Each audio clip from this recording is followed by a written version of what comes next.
Welcome back to The Evil Within. You can see here that we're going to start our second DLC from the Kidman series. There were only two. This is the second one, The Consequence. We're going to run it in Kurayami mode. Completing it in Kurayami mode gives you the achievement None More Dark. And by None More Dark, they mean dark. There are a lot of cutscenes that are literally just black screens with words coming out of the darkness. We're also going to track 3 collectible achievements for you. We're going to track Becoming an Agent by finding the next 3 personnel files of Kidman. It's All Your Fault by collecting the next 8 research documents, which are tapes of Dr. Jimenez talking. And This Is Only the Beginning by putting together the second torn up letter from Ruvik. Do your past secrets haunt you? Do you wish to tell them, but something holds you back? Come back, kid. You have a job to do. No! Stop! Get away from me! Stop running.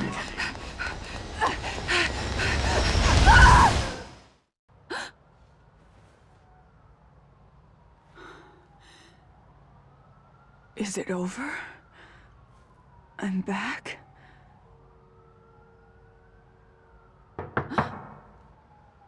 Agent Kidman?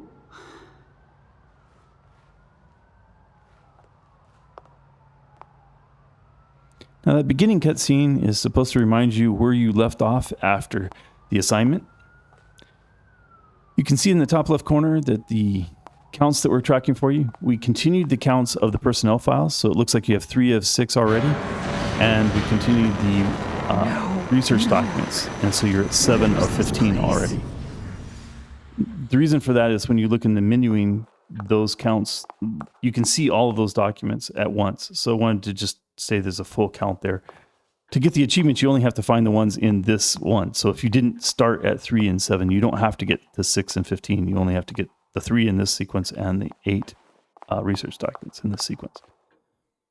I started over the count for the torn letters. That's because they don't show you the first 8 torn letters. They show you the actual torn letter itself in the menuing item. So you can see the old letter, reread it if you want to. So I only track the 8 torn pieces of paper that you're going to find in the consequence as 8 items instead of having the count go all the way to 16. Okay, in this episode, we're also going to complete Fumbling in the Dark. We talked about how the beginning sequence there with the words coming out of the darkness, where the administrator was yelling at Kidman to get back here, etc. That's to remind you that we were where we were at the end of the assignment. We ended the assignment in the church with a confrontation between Kidman and the administrator, with the administrator not thinking Kidman was doing everything she could to get Leslie back to Mobius. That in the main game would have been chapter 7. Are we awake? Hey, you! What's going on? Where is this place? I'm afraid I cannot answer that. Are you kidding me? Ugh, waste of time. As with the main game, the consequence starts off with a lot of reminder of where you are, a lot of kind of upfront expose to make sure everybody's on the same page before we move forward. So we're going to have to go through, to leave the hospital, this construct that we called the Sanctuary in the main game, in our Akumi series. I know you're out there. We're going to have to go through several of these cutscenes. Do you have any idea why this world is the way it is? Hate. Hate. Ruvik's hate. The man's consumed by it. He wants out. Wants to get his revenge. He wants back what he feels the world took from him. That's the Who's that? reporter from the Post talking about Ruvik and hate. Despite our powerful benefactors, with this much collateral damage, it's only a matter of time before people start to take notice. KCPD has been dropping by, a female officer. I don't remember her name. Regardless, the police are not something I should be involved with. Mobius says they will take care of it and make an effort to ensure KCPD leave us alone. Then there is the reporter from the Crimson Post, Ivan. Something or other. He has become a personal annoyance. He barely qualifies as a tabloid journalist, writing cover stories about tales of church sacrifices and other nonsense. But now he's being persistent about the missing patients claim. I'll be damned if he is the man who brings Beacon down. It seems that Reuben could be useful for other forms of problem solving. Perhaps I can interest this reporter in an exclusive interview. Now we see that how Ivan got hooked into STEM was he was given a private interview with Reuben. Leslie!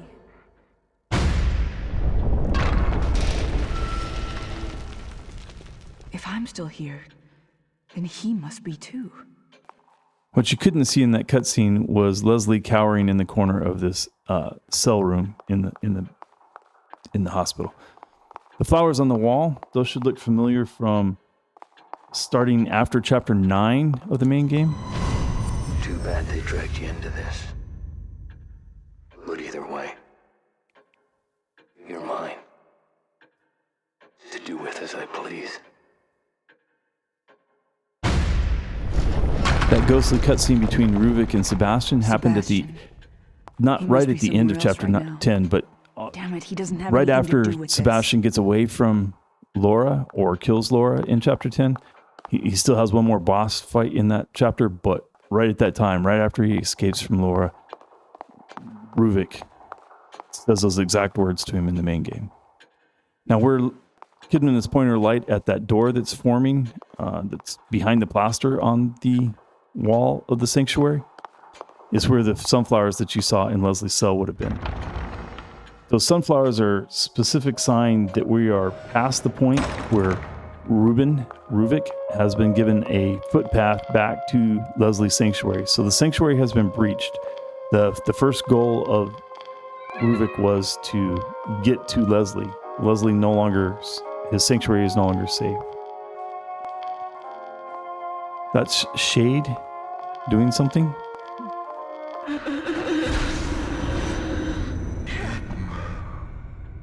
Now listen, you hear her voice saying Kidman when she turns around for the jump scare. I don't know how much of a jump scare it was since we had to walk right up to it, but... Society is wounded. People are suffering. Hopeless. Just as you were. Before we saved you. Mobius can now do the same for everyone. STEM is a machine designed to connect everyone's subconscious. And whoever is at the center has the power to influence them. There couldn't be a better tool to change the world, to lead. Society needs a curator, and Mobius will be just that, ushering in the next step of humanity. Now that's as clear of a statement as you're going to get on what Mobius's intentions are. They want to rule the world through subconscious suggestion. And STEM is the perfect device for that. We must have that boy. He will enable us to change everything. I'll come back with him. I needn't remind you the consequences for failure. I know. But if Ruvik leaves with him, there must be some way to stop him. Now you see the question that Ruvik planted in her mind. What's going to happen if I get out with Leslie? And we'll talk about how that psychological operation of Ruvik, how that plays out throughout the rest of the consequence. But you can see how Kidman's already questioning her assignment. You should find this we saw at useful. the end of the assignment that the assignment really ended. She no longer felt like she could just bring Leslie out. She's about to get one more piece of information before the real game starts.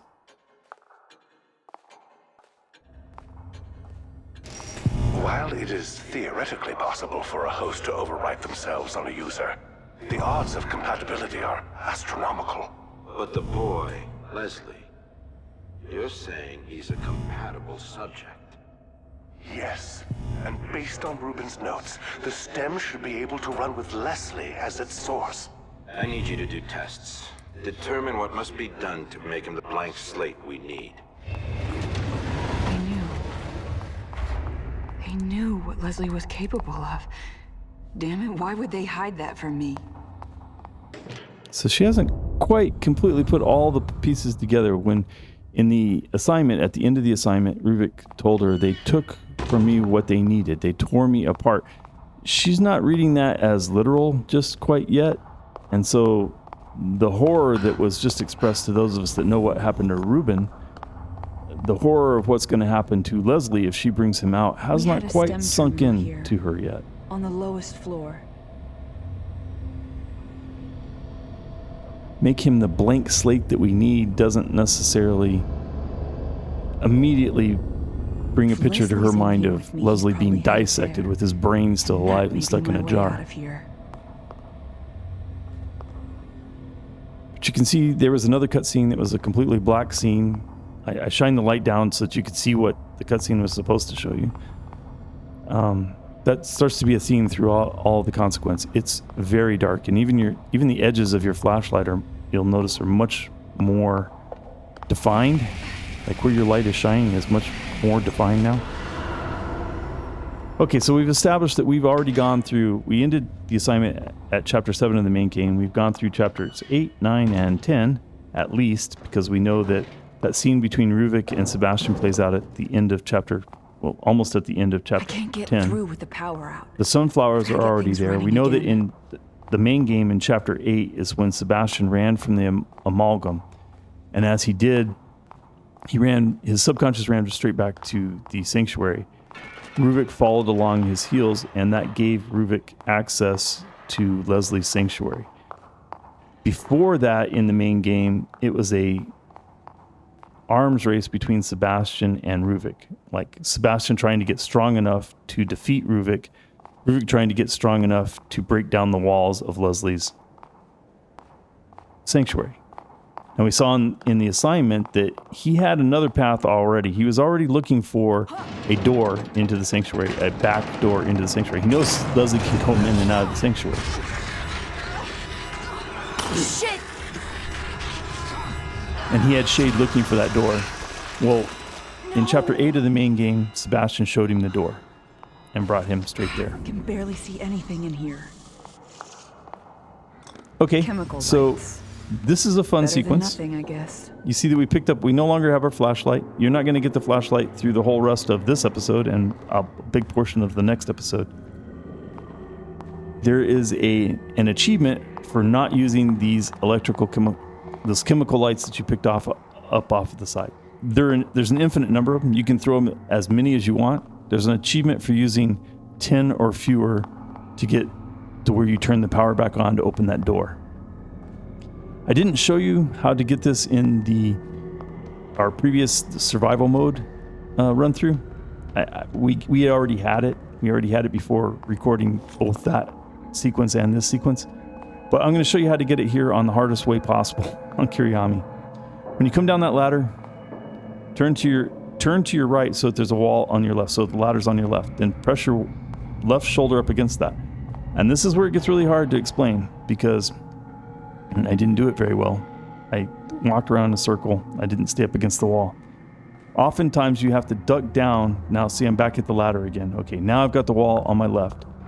You want to keep that wall on your left. Don't go in any holes until you get to, you can see him kind of in the dark there. There's a haunted laying on the floor. That's the haunted that she threw over the balcony, the rail on the above catwalk.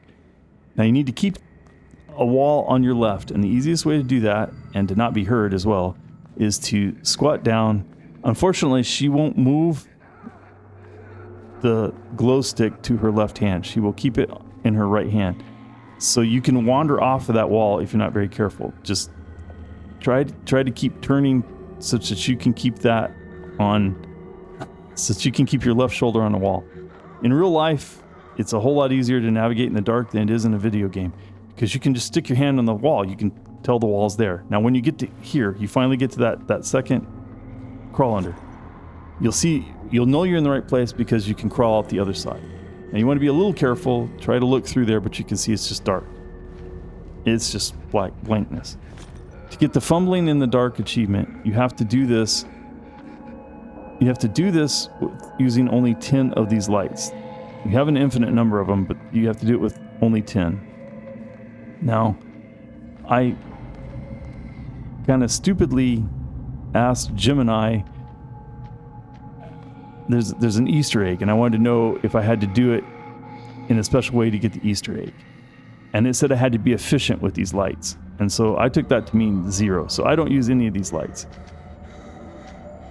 Now, when you crawled out from underneath that, you want to put your right shoulder on the wall, and you will crawl around until you get to a space here. And what you're hoping for is that you can see well enough. Now you want the wall on your right, and you can see there. I almost walked straight into the haunted. There's a doorway, and you need to find that doorway. And running in the dark like this is almost futile. You're almost certainly going to die if she sees you and you're running in the darkness, because you can't crouch walk. But somehow I keep ducking and getting by her.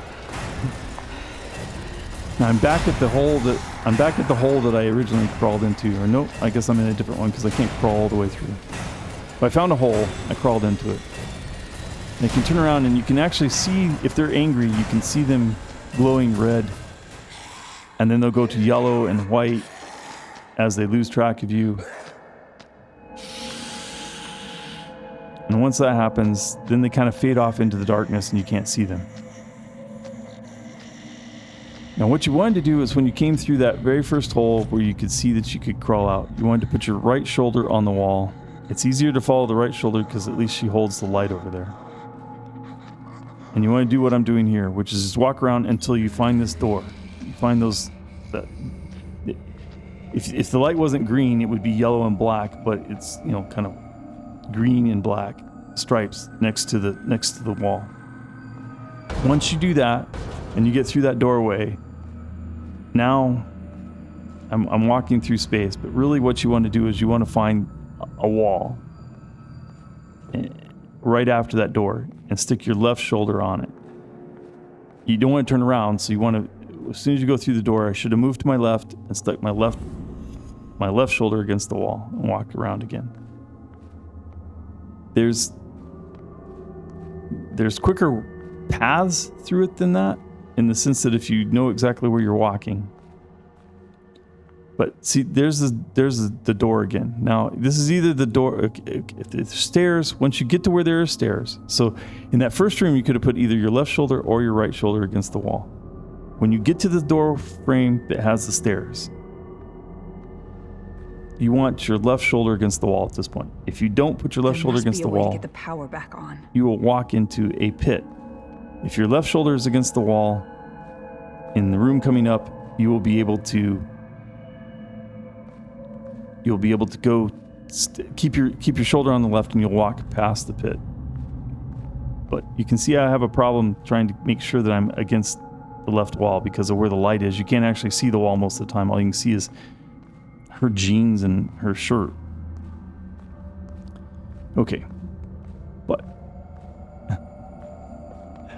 okay, she's crossing a grate there, so she's about to get into a hallway. The next room, she will go through another doorway, and the next room has a pit on it that if your shoulder was on the right wall, you would fall into the pit and die. But by keeping your shoulder on the left wall, she'll walk around it. And you may not even notice when you walk around it, but all I can say is, to do this, you need to be 100% certain that you can see that, again, that black and yellow striping on at the doorway. So she really has to have her shoulder on the left wall here. Otherwise, at about this point on the other side, she would fall through the floor and die. Once she gets out of this room, you can use either the left wall or the right wall. I would just stick with using the left wall. And you'll just keep working yourself around that way. Like I said, in real life, it would be easier. Now, you'd still have to know, which wall you wanted to use. But you would at least be able to feel the wall. But having the torch in your right hand and not being able to actually feel the wall on your left shoulder and not being able to see it very well. Now, there will start to be a lot of sounds. And this is where the "are you afraid of the dark" is a real question, because those sounds mean absolutely nothing. There's nothing in the room with you. I promise you, there's nothing in the room with you, but you can hear the zombies. And so this is when your heart starts to pound in real life. Calm down. Just keep your shoulder on the left wall and just keep walking. This is not the quickest way to get through it, but by keeping your shoulder on the left wall, you won't get lost.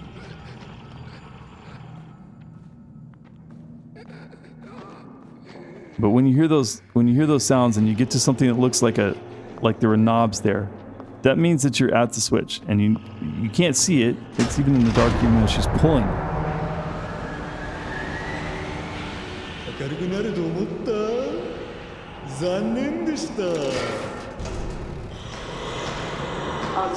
And that was your Easter egg. That was Shinji Mikami himself Floor security haunting you with, you thought the lights would come on.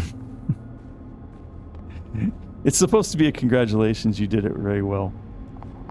But turns out that you don't have to be efficient with the lights.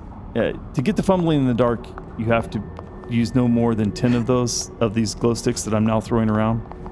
And I'll show you the pit that we didn't walk through. It's up these stairs in the next room. It's over there. If you're going the other direction and you had your shoulder against the right wall, you would have fallen into that pit where she just threw the glow stick. To get the fumbling in the dark, you have to get to that switch with only using 10 of these glow sticks. You can use as many as you want coming out after the achievement pops. And so I'm throwing them around just because I figured 7 minutes of actual complete darkness, you might be tired of looking at that on the screen in your YouTube video, so I thought maybe I would throw them around. When you get up to the top here, there'll be an axe.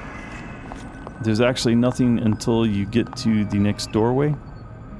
But really, you don't need to kill her. I mean, you can. It's when you see that door that's actually closed, you want to run up there. You want to be on this side of that door. There's not enough side on the other side. That door crashing down will call this thing. But notice it's yellow. It's looking for her. It's not red.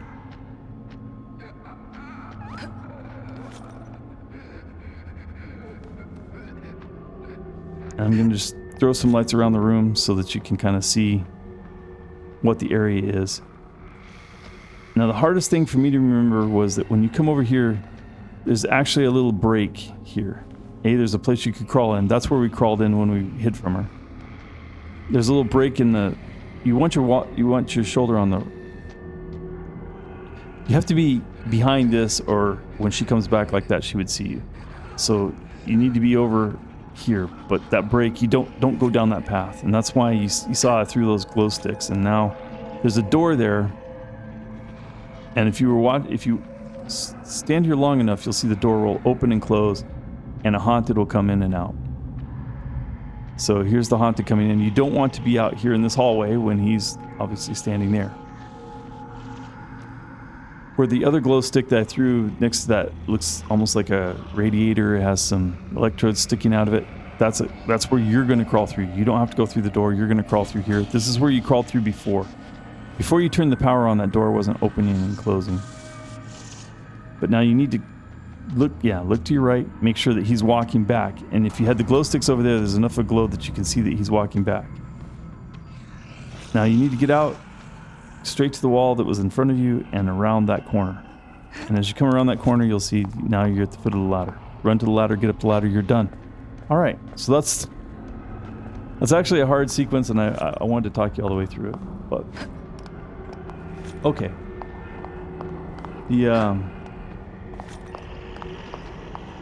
since we've gone through a review of where we are in the game, let's go through a review of where we are in the philosophy that's going on. Remember, our key constructs are the 90-10 life rule, that life is 10% what happens to you and 90% how you react to what happens to you.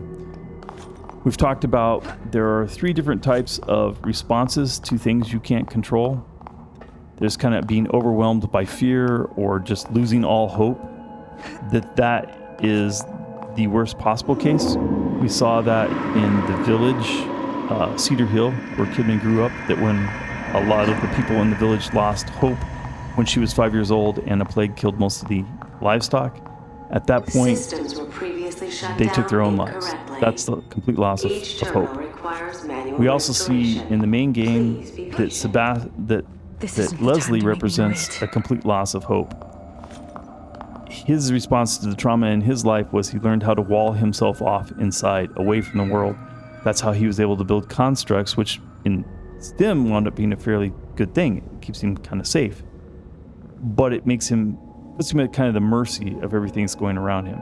He's mentally walled off, which in STEM is an okay thing, but in real life makes him a mental patient. We've talked about how, in the main game, we talked about how Sebastian is kind of the ultimate response of taking responsibility for your actions, owning your own 90%. No matter what happens, he's going to own his 90%. He's his own person. He is self-reliant.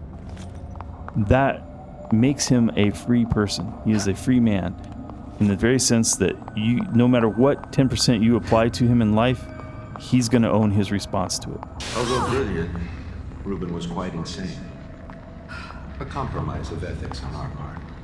He seemed motivated, obsessed with revenge against something never specified. We discovered what he was doing in secret. Torturing. Penchant for traps. A serial killer masquerading around as a scientist. Now, when Kidman turned 7, a church came into her village, and apparently the adults really placed a lot of faith in that church. That's another type of response to the 10% you can't control. Looking for somebody else to fix that 10%. Looking to someone else that can be your salvation, your savior. For Kidman, that led to a great deal of neglect by her Pathways are parents. shut down until systems And at 14, she ran away from home. All right, we didn't get all the way through everything that we talked about in the previous episodes, but we'll get there. Thanks for watching. I hope you enjoyed it. We'll see you in the next episode.